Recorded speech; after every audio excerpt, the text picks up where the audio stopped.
Oh yeah, it's about to get real with this one. So I've been seeing online again, the discourse is starting again, that Captain America was right and Tony Stark was wrong. No. Hell no. Let me get this out the way.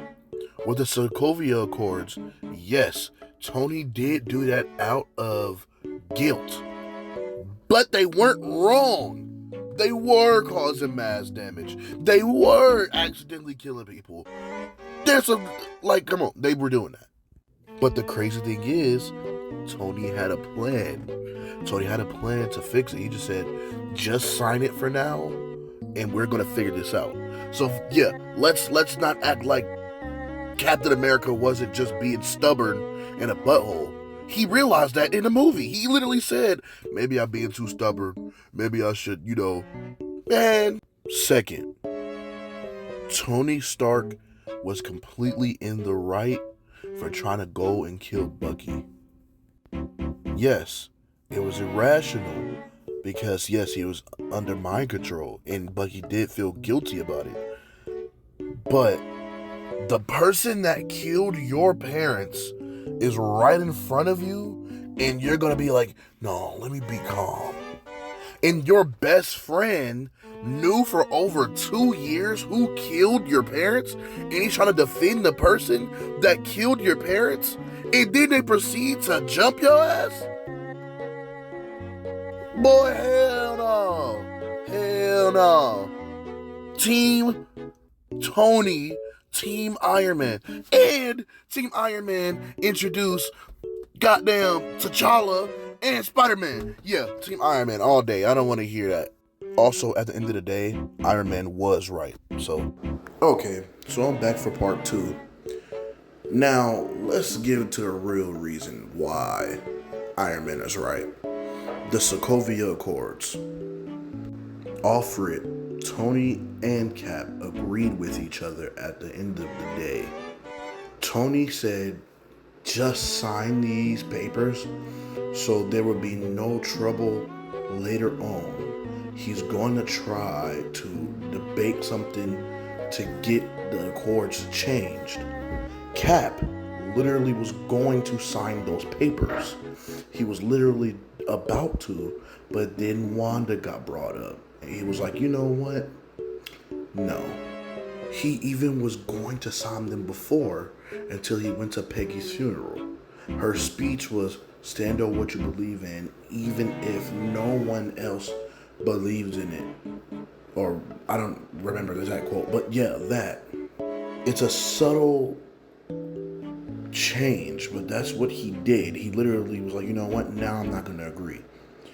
And if you look at the context of the MCU, Tony was right. After Civil War, the heroes still did whatever they wanted. The heroes that signed, at least. Tony was right about everything. They wasn't just gonna let superheroes not save people. It was Captain America being paranoid of the government after what happened in The Winter Soldier, which is completely valid. But he wasn't there for Tony when he needed him the most, especially with all the Infinity War stuff and all of that. The courts finally got abolished in She-Hulk, but it was already too late at that point. Tony was right. Alright, I've run out of patience. On to Ruse!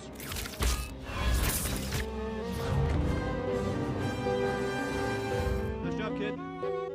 Thanks. Well, I could have stuck the landing a little better. It's just a new suit. Wait, it's nothing, Mr. Stark. It's perfect. Thank you. Yeah, we don't really need to start a conversation. Okay. Captain. Big fan of Spider-Man. Yeah, we'll talk about it later. Just, Hey, everyone. good job. Maybe I'm biased, because Captain America Civil War is my favorite MCU movie, and Spider-Man is my favorite superhero ever.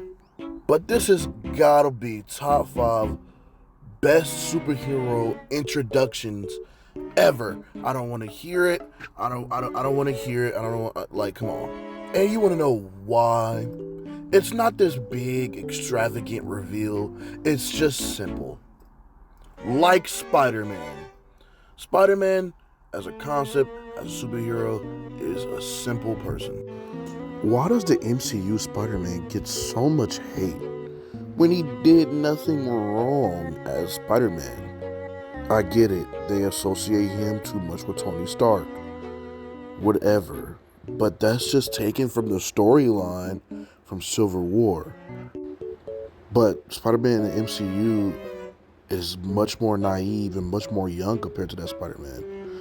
And the only superhero that he actually only talked to was Iron Man. He was the leader of the Avengers, so it's just like he wanted to be an Avenger. People tend to forget that he is the youngest on-screen Spider-Man. He is still a teenager and barely reached adulthood at the end of No Way Home. I don't get it. I don't understand why they have so much hate for him. Can one of you explain to me why? I just don't, I really don't understand. I love everything about this Spider-Man. His suits, his fighting styles, all of that. It like, I don't know. He to me is the best teenage Spider-Man we have ever had. Bar none. We haven't seen him as an adult yet, so yeah. I mean, Spider-Man is supposed to be a little bit cocky. He's a little bit cocky. He's supposed to be fun, loving, and loves being Spider-Man. All of that. No, Marvel movies are dead. Superhero movies are dead. They should have ended after Endgame. That's how y'all sound. I'm gonna be honest with y'all. Y'all hate every single movie that came out after Endgame because it wasn't Endgame. Y'all act like every single movie between part 1, 2, and 3 were good. Shit. Great. I remember every single movie in part 2, in phase 2, was terrible. Apparently terrible.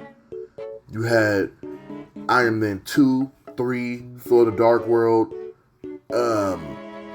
Age of Ultron. People didn't like that movie. The only good movie that really came out of that was Guardians of the Galaxy, Captain America 2, and Doctor Strange.